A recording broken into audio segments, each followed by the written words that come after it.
Hey, it's Scott Petrak with another episode of the Brown Zone Coverage Podcast. The Browns have won two in a row for the first time this season, but it wasn't because of Deshaun Watson. The long-awaited Browns debut of the controversial quarterback on Sunday was worse than expected, but the Browns still beat the Texans. Next up is a huge AFC North matchup in Cincinnati.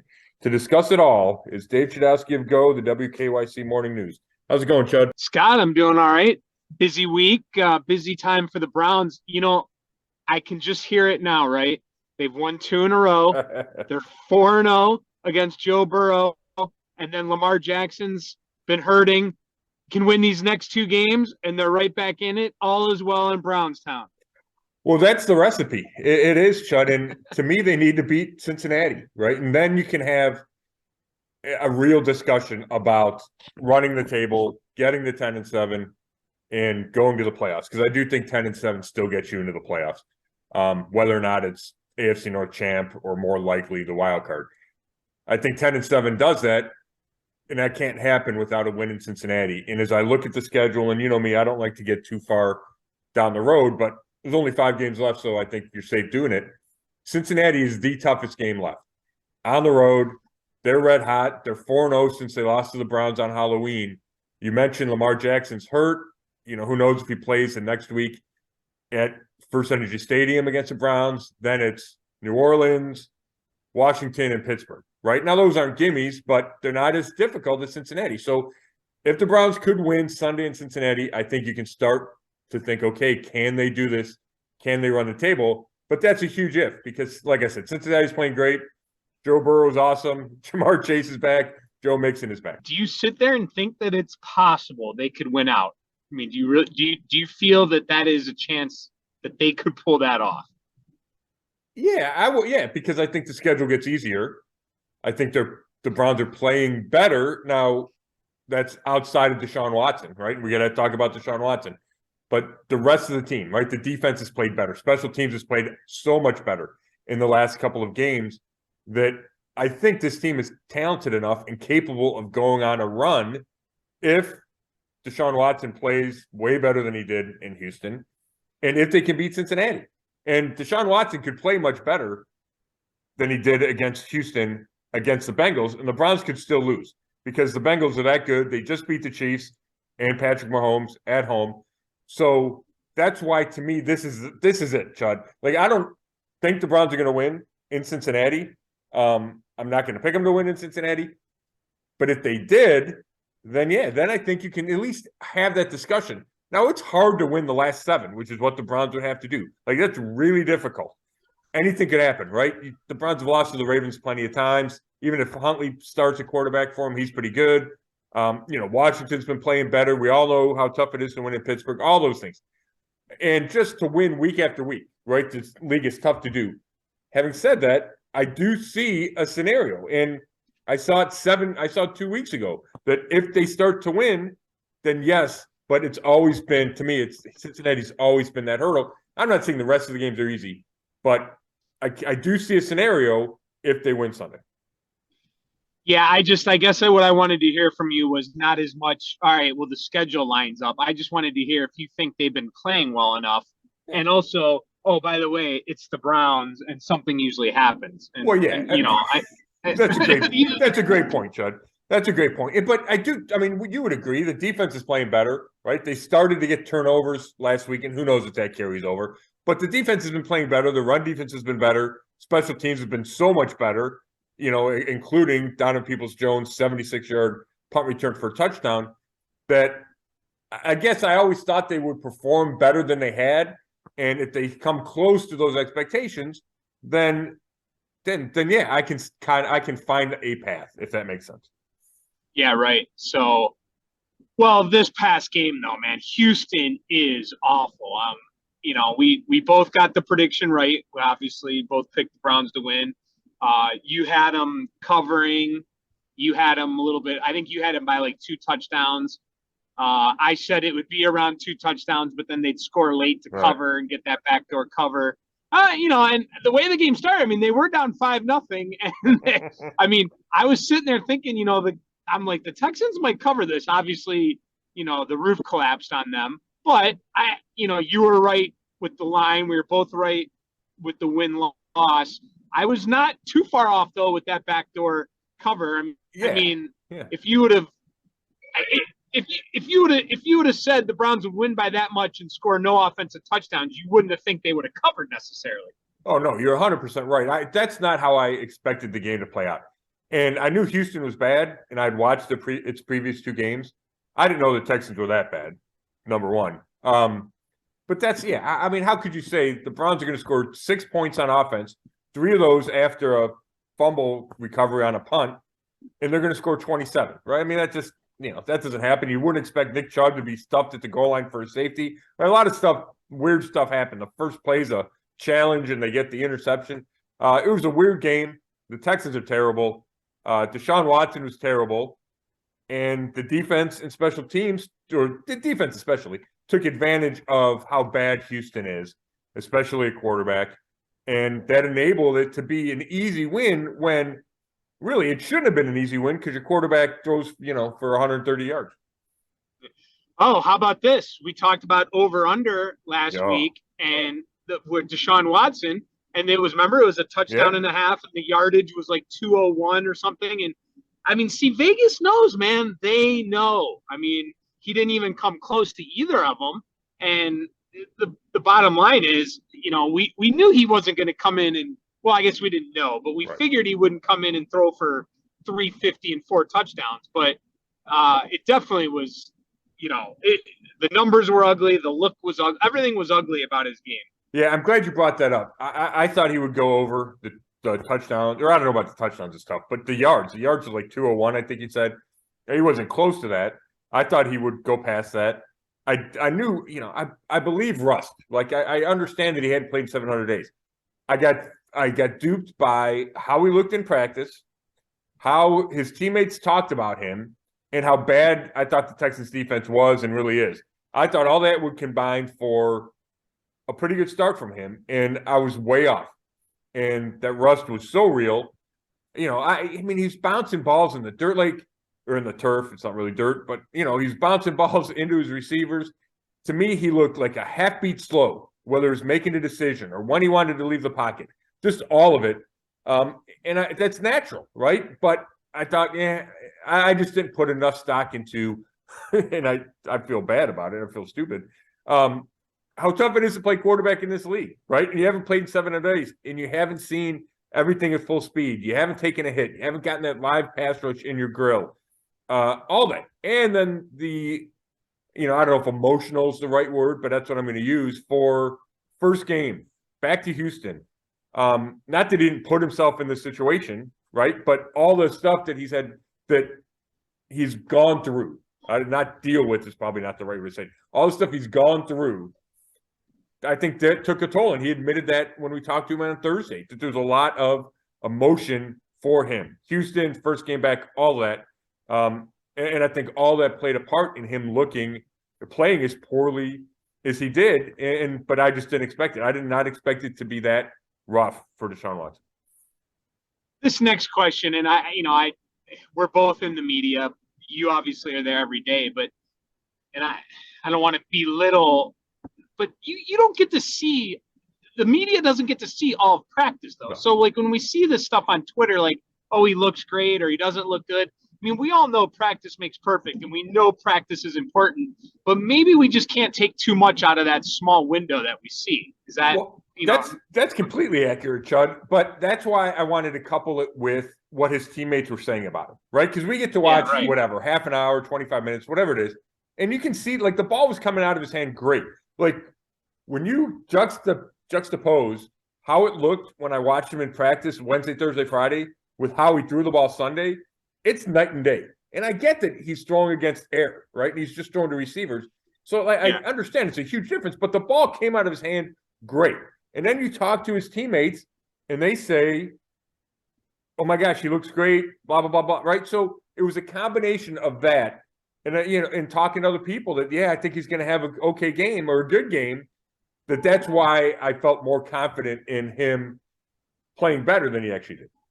Yeah. Is this the wrong time to bring up the first play of the game? No, because I'm glad you brought it up, because I was going to say to you, too, when we were talking about the Vegas line, you were right.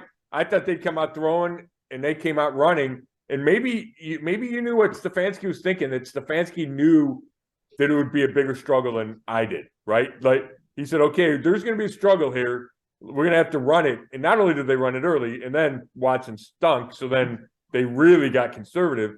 But you were right; they came out running, and I thought they'd throw it.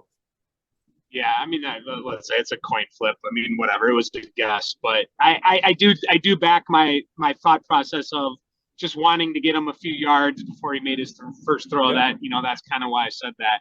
But well, let's take us back in the locker room yesterday. So he spoke. We're recording this on Friday. He spoke Thursday, right? Yep. Or was it? Yeah. So is that going to be his day to speak then? Thursday? Is that? It sounds like it. We haven't gotten that nailed down yet. It makes it tough. I mean, who cares, right? But Right. There's a lot going on Thursday because we talked to the coordinator, so it becomes a stacked day. Yeah. When we talk to him Thursday, but that looks like it, but I don't know if that's set in stone. So we ran some sound from him this morning on the show, and just following along on Twitter, it seems like he pretty much said, "Hey, I was not good." Is that paraphrasing? Yeah, I mean, I don't know if he came out and said that, but he said he thinks he'll be a lot better. Yeah, right. I'm paraphrasing. Basically, what I'm saying is he alluded to the fact that it was a struggle, and maybe he didn't realize how much it would be, but like going up against his former team, his former fans, not playing in over 700 days, right? Yeah, I think those are kind of separate. Like he said, he needs to play better, obviously, but he also talked about the emotion of it and how he thinks that affected him, everything that went into the return and the return in Houston. And I think there's a hope that having that out of the way, not that it won't be tough in Cincinnati, and I think the crowd will probably even be more hostile in Cincinnati, but having that part of it and it being in Houston, having all that out of the way, I think there's a hope that contributes to him playing better in his second start, right? It's not the shock of first start in Houston. It's I got a little under my belt, got a little rust off. We get another week of practice. All that combined gives him a belief that he's going to play better. Now, the question is, how much better, right? Like, he can't just play a little bit better. He needs to play a ton better, I think, for this team to go in and have a chance to compete with Joe Burrow. You think the defense and special teams fed off of him being back as we had talked about, or was that just Houston's awful? Yeah, I'm going Houston's awful. Yeah, I just don't think I just don't think Watson played well enough for there to be a kind of a buzz factor. And when you look at the turnovers, I mean, the first interception, the ball bounces up in the air. John Johnson III said he's been waiting his whole life for a freebie like that. Tony Fields makes a good punch out on the Allen quarterback sneak, but the ball rolls to Denzel Ward's feet, right? Like, I mean, he picks it up and strolls in for a touchdown. So there was even the interception was a tipped screen pass. The Browns read it well. Allen doesn't know what to do. It looks like he's getting fired in the dirt and he gets tipped, and Fields returns it for a touchdown. So, I think it was more Texans. I agree with you, but that means that you still have that possibility of the future of that happening with Deshaun. Then maybe that's something to look forward to. Yeah, no, that's a good point, right? If he gets it rolling a little bit, can that have what kind of impact does that have? I think that's a good point, and I think it could be real. I think it will be real at some point. Just a question of when. Sure. Do you ever watch The Point After with Jimmy on Mondays? Sometimes. Depends if I'm still working or not. Yeah. Yeah, okay. I'm going to plug my own station here, sure. Channel 3, and bring this up. And, Jim hosts The Point After at 7 o'clock, and Mary Kay goes on with them, and Jason Lloyd. And they had a debate, and Jason said that the Browns basically punted on the season once the suspension was 11 games. They knew they weren't going to go anywhere, and that's kind of how they looked at it. Mary Kay went with the philosophy of she felt, no, they still, with Jacoby Brissett, they felt he could keep them in enough games that when Watson came back, they'd still have a shot. Where do you fall on that? Yeah, I actually talked to Mary Kay about that discussion. I agree with Mary Kay. I just think the roster's too talented for the Browns to punt on the season. I don't think you can do that with Myles Garrett and Nick Chubb and Joe Bitonio and Wyatt Teller, right? Guys that are getting older. Some of those guys are in their prime. You can't just give away a season. You can't do that in the NFL. You can't do that with this roster. I think there was a belief that was stronger inside Berea than certainly I had in Jacoby Brissett being able to play well. And I think he proved Andrew Berry and Kevin Stefanski and all the believers in him right. And he gave him a chance to win more games. And I think it's a shock to them, just as it's a shock to me, how poorly the defense played, how poorly the special teams played. And the reality is, in my opinion, that when Watson came back, they should have been at least 6-5. And then you obviously have a chance to make a run at the playoffs much more realistically than they do now, having been 4-7 when he took over. So I don't believe in the punting this season. I understand where that thought comes from. I don't agree with it. I don't agree with that. Yeah. Yeah, I was curious on that. I thought that was an interesting debate. Mm-hmm. And it truly is. I mean, it truly is the defense. It just right. I mean, if you had to throw the theme of this season, you would have thought it would have been the quarterback, but so far it really has been the defense. That's been the number one talking point in my mind. Yeah, no, there's no doubt about it, Chud. And we've seen glimpses, and again, I don't want to read too much into Houston, and even against against Tampa Bay. Tampa Bay is not explosive. We saw that even when they played Monday night. They didn't score until the last couple of minutes. They didn't really take off until the last couple of minutes. But the defense was better in that game and better when it needed to be. And we talked about it last week. The offense struggled for like 3 quarters. Defense kept the team in the game against Tampa Bay and allowed them to make the big play late with Njoku and win in overtime and get a must win, right? So there have been signs of improvement in, and even it's almost to the point where you can look back and you go, hey, not that defense has been good enough all year. I'm not making that argument. But you can say, hey, outside of Miami, outside of this game, outside of the last 2 minutes, maybe it hasn't been as bad, but those bad stretches and those bad games have been too much to overcome. And that's why the record was what it was, is what it is and was what it was. Yeah. Anything else from the game you want to hit before we move on to Bengals? No, let's go Bengals.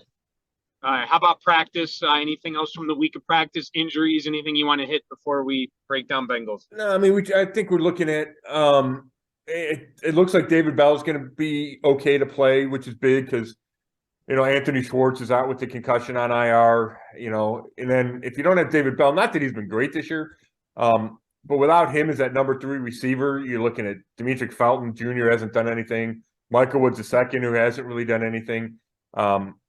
So him playing would be big. It looks like David Njoku's back after missing a game. I think that's important. We talked about Watson throwing to his tight ends. The last memory of Njoku is making that great catch against Tampa Bay. So that'll be big. I think that's it. Amari Cooper was limited in practice Thursday with a hip, but it seems like that's not that big a deal and he'll be okay. So they're actually pretty healthy, Chud. Yeah. Okay. Let's break down the Bengals. I mean, most listeners here know about the Bengals. I mean, and they're playing well. They have a fantastic quarterback, one of the best in the NFL. The receivers are awesome. Joe Mixon's been injured with the concussion, but I guess the Browns are catching the Bengals at the wrong time as far as the way they've been playing. I mean, they're coming off a win over the Chiefs. Yeah, I mean they've won all their games since the Browns beat them on Halloween. Big, impressive win over the Chiefs. Joe Burrow talks about playing your best ball in December, and they know what to do, right? And we know the run they went on last year, right, to go to the Super Bowl. So, yeah, it's a tough matchup. For me, it comes down to, do the Browns actually have Joe Burrow's number, right? He's 0-4 in his career against the Browns. Kevin Stefanski's 5-0 against the Bengals because Burrow did not play in the finale last year because it didn't mean anything for Cincinnati. Is there enough there to carry over? We talked about this before the Halloween game, Chud, and I didn't think this there was a big enough sample size, right? Burrow's 0-3. That's 3 games. Now it's 1 more game. And you saw that the Browns played really well in Halloween, and it looked like the matchup favored the Browns. Now, Jamar Chase did not play. The Bengals offensive line was bad that game. It's gotten better. But does Myles Garrett expose the offensive line, right? Like, those are the matchup issues that if you're a Browns fan, you go, hey, that's why maybe there's a chance. Maybe this is real, that the Browns match up against Cincinnati. And I'm not diminishing that. But the question to me is, can you keep Burrow and Chase and Higgins and Boyd and Mixon and Pirine? Can you keep them all down every time you play them? And I say no, right? The question is, when is that going to happen? When is it going to turn, at least for one game, right? And is it Sunday, or do the Browns do it again? So, like, what do you think? Do you think the Browns have some kind of mastery over Joe Burrow? I don't know if it's mastery, but I do think there's something there, you know, because I do believe in that. I think Myles Garrett, Burrow even talked about him this week. Yeah, I mean, Garrett really presents problems for the Bengals, and you know, that's where I feel like the defense. Where would you say that was one of the better defensive efforts of the year against the Bengals? Oh, no doubt. No doubt. They got a couple of early turnovers. It's Taki, who's now on IR with an ACL. That's a rough blow for the Browns, because not only is he a team favorite, he's been playing really well, and he moved in the middle linebacker where they had the void after other injuries. He played great against the Bengals. If you remember, they tried to throw some underneath stuff early to Mixon, and Taki made a bunch of tackles in open space and shut him down and forced some punts and then forced some third downs, and the Browns got some turnovers. So, yeah, I mean, they held the Bengals at 13 points. And anytime you do that, yeah, it's easily one of their best games of the year, if not the best. Yeah, no doubt. All right, you ready for prediction time? Yeah, let me one thing real quick. Kevin Stefanski's been asked a couple times about Jacoby Brissett, right? Whether or not, should he start because Watson struggled so bad, and this is a must-win game, right? And a must-win in air quotes, because mathematically it's probably not a must-win, but they need to win the game. Or even, he was asked, I think, Wednesday, like, you go into the game thinking, just having it Brissett prepared that if Watson struggles, you might make that switch, right? And I'm paraphrasing. Do you give any credence to that thought? Or is it, hey, they've waited forever for Watson. They're paying him a ton of money. They need him to get playing time this season. It's just his show. I think it's absolutely one of the more ridiculous things I've heard this week. I think it's radio fodder. I think we've waited this long for Deshaun Watson. Last week was like a preseason game in my mind, and they're lucky that it was Houston and he was able to play through that. And he might be rusty again this week. I mean, who knows? It might take him 3 or 4 weeks before you really start to see. But you don't spend that much money and then turn the keys back over to Jacoby Brissett just because he was better than you thought and he was serviceable and he kept you in it. I mean, this whole thing has been about Deshaun Watson. I heard that the other day. I kind of laughed. I'm not laughing at you. I know it needs to be discussed because it's been brought up, but I absolutely, unless it's like, 35-0 in the fourth quarter and you just don't want him to get hurt. I mean, it's Deshaun Watson's show now. I don't buy any of that. You? Yeah, no, I completely agree with you, Chud. I understand the question being asked because, for one reason, the magnitude of this Bengals game, right? And I understand the thought process of you need to do everything possible to win this game. And does that include playing the quarterback who might give you the best chance? And there's an argument to be made that would be Jacoby Brissett. So I understand it under those pretenses. But I think that conflicts with the reality of everything you just said about Watson. And the fact that you assume he will get better, right? How much better, we don't know. I think you throw all that into all you do is the $230 million in the trade. It's his time. And there is some long-term thinking of, well, you need to get him ready for next year, right? Like, you can't afford him to be bad when you start next season. So I think all of it goes into it. I understand the idea, but I don't think that was ever realistic. And I think the Browns would agree completely. All right, you ready to do predictions here, Chud? All right, yeah, I am ready. Browns are 5-7. I am 7-5, and I believe you're 6-6. Is that where we're at? Sounds right to me. Yeah, that's where we're at. Okay. You want to go first or second? Yeah, I'll go first. Like I said, I mean, you pretty much already have. Right, I kind of spoiled it. Yeah, I mean, I see a way that the Browns could do it. Yeah. I understand the Browns have really good corners. They match up with the Bengals' really good receivers, right? The 3 receivers, the Browns' 3 corners, and the Browns even have more corners than that. I get it. I get the pass rush. I think the fact that I don't expect Deshaun Watson to play great, so I think that affects my pick. And I do think that Joe Burrow is playing at such a high level, so are the Bengals. And I think they're kind of due. And I just don't think you beat Joe Burrow 5 times in a row, especially in Cincinnati when they got a lot to play for, right? They're trying to get the North title and the number 1 seed in the AFC. So I'm going to say Bengals 27, Browns 20. 27-20. All right. And where are we at? I saw 6 earlier this week. I think this morning I saw 5.5. Okay, I saw it started like 4.5 and then it jumped to 6. So that's the last time I saw it. Yeah, I saw 5.5. Okay. Over under. I saw over under at 47.5. Now I'm looking at 45.5. Okay. So right in that area. All right, so you're going Bengals, and you have them covering. Scott, this is going to blow you away because I'm sure you're ready for me to pick the Bengals. I am. Well, you know me, and you know that I am a you got to show it to me guy. Joe Burrow's got to show it to me. Wow. He's got to show me that he can beat the Cleveland Browns. He's got to show it to me before I can predict him to beat the Browns. I can't believe I'm doing this because the Bengals are the better team. They're at home. Everything points to that. They're playing so good.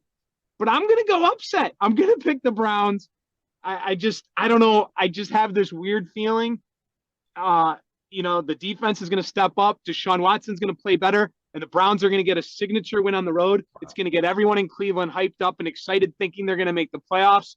They'll blow it somewhere else down the line, but they're going to win 24-23 and beat the Bengals to go 5-0 against Joe Burrow. I can't believe it. I don't know. What's going on here? Yeah, it's interesting, Chud. Well, I'm glad you said that they're going to blow it down the line. I'm not glad you said. My point is, I was going to ask you, do you have them running the table then? So at least we got that out of the way. If they hold the Bengals to 23 points, they had a really good chance to win this game. And maybe they can. We talked about that matchup, but that's interesting. That's a really interesting pick. And I'll tell you what, that would put a lot of excitement and anticipation in that Ravens matchup on Saturday the 17th at 4:30. It would really make it exciting. And, if Lamar Jackson doesn't play, then all of a sudden you're looking at the Browns would probably be a pretty big favorite in that game. So interesting. Yeah. And also if the Bengals win, then we'll be tied in our picks. Yeah, right. I got that. I get it. So perfect. All right. Well, I'm going to go interview some Browns players and watch them practice, Chud. So I appreciate you taking the time. I appreciate everybody listening. And this has been another episode of the Brown Zone Coverage Podcast. And you can you can read all my work at brownzone.com. Thank you.